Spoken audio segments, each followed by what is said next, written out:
பெரும் எதிர்பார்ப்புகளுக்கு மத்தியில் தாக்கலான மத்திய பட்ஜெட் குறித்து திருநெல்வேலி மக்களின் கருத்துக்களை தற்போது கேட்கலாம். அதாவது இன்னைக்குள்ள பட்ஜெட் மிகவும் வரவேற்கத்தக்க ஒன்று. பிகாஸ் என்ன அப்படின்னா மருத்துவமனைகள் இருக்கக்கூடிய இந்த காலகட்டத்தில் சீட்டு கிட்டத்தட்ட 10,000 சீட்டுன்றது மாணவர்களுக்கு மிகப்பெரிய ஒரு பொக்கிஷமா கருதப்படுறோம். இன்னைக்கு 10,000 சீட் எக்ஸ்டெண்ட் பண்ணி கொடுத்துருக்காங்க. இது போக இல்லாமல் 3 ஆயுர்வேத மருத்துவமனைகள் ஸ்டார்ட் பண்ண சொல்லியிருக்காங்க. இதெல்லாம் மிகவும் வரவேற்கத்தக்க ஒன்று. என்னன்னா இப்ப இருக்கிற சுச்சுவேஷன்ஸை நீட்டுன்றது ஒரு ஃபோக்கஸ்ல போயிட்டு இருக்கிறப்ப மாணவர்களுக்கு இது கிடைச்ச பெரிய பொக்கிஷமா கருதப்படுறோம். MSME அப்படின்ற ஸ்கீம் மூலமா கிட்டத்தட்ட 10,000 கோடி ஃபண்ட் அலாட் பண்ணியிருக்காங்க. இது பாமர மக்களுக்கும் பயன்படுற வகையில இருக்கு. உமன் எம்பவர்மெண்ட்டுக்கு ரொம்ப இம்பார்ட்டன்ட் கொடுத்துருக்காங்க. அதுல ரொம்ப முக்கியமான விஷயம் என்ன அப்படின்னா உமன் எல்லாருமே தங்குறதுக்கு விடுதி எல்லாருக்குமே அரேஞ்ச் பண்ணி கொடுத்துருக்காங்க. எல்லா மாவட்டந்தோறும் அதை பண்ணி கொடுத்துருக்காங்க. ரெண்டாவது என்ன அப்படின்னா மகளிர் சுய உதவி குழு அங்க எல்லாருமே தயாரிக்க பொருளால ஒரு ஷீ மார்ட்ல வைக்கிறதுக்கு அரேஞ்ச் பண்ணி கொடுத்துருக்காங்க.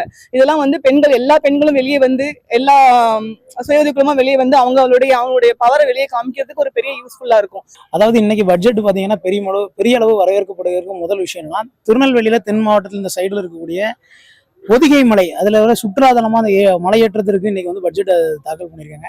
ஏற்கனவே ஒரு நாட்டுடைய பொருளாதாரம் சில இடத்துல சுற்றுலாவை மேன் பண்ணி இருக்குது. அதனால இங்க சுற்றுலாவுக்கு ஒதுக்கிறது மிகப்பெரிய வரவேற்கப்படக்கூடிய விஷயம். அதை சார்ந்த பொருளாதாரம் வளர்வதற்கு இது ஒரு மிகப்பெரிய அடிக்கல்லா பார்க்கப்படுகிறது.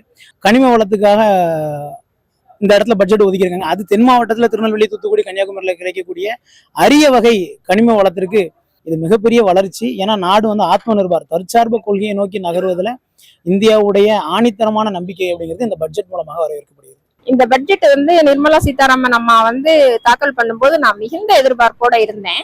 ஏன்னா அவங்க ஒரு பெண், நம்ம தமிழ்நாட்டை சேர்ந்த பெண். அவங்க இதோட ஒரு 10 பட்ஜெட்டு அதுக்கு மேல தாக்கல் பண்ணியிருக்காங்க.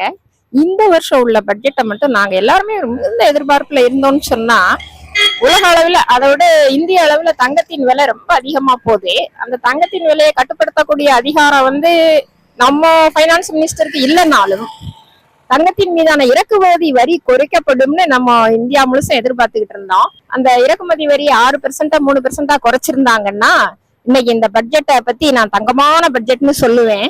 ஆனா இது மிகுந்த ஏமாற்றமான பட்ஜெட்டு.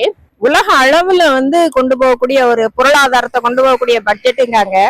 இங்க நம்ம எல்லாரும் தவிச்ச வாய்க்கு தண்ணி வேணும், மூச்சு விட ஆக்சிஜன் வேணும்னு இருந்துட்டு இருக்க நேரத்துல நெய்ல பாயாசம் பண்ணி தாரேன்னு சொல்லுதாங்க. அவங்க நெய்ல பாயாசம் பண்ணி தருங்குள்ள இங்க தண்ணி இல்லாம இந்திய மக்கள்லாம் என்ன ஆவாங்கன்னு தெரியல.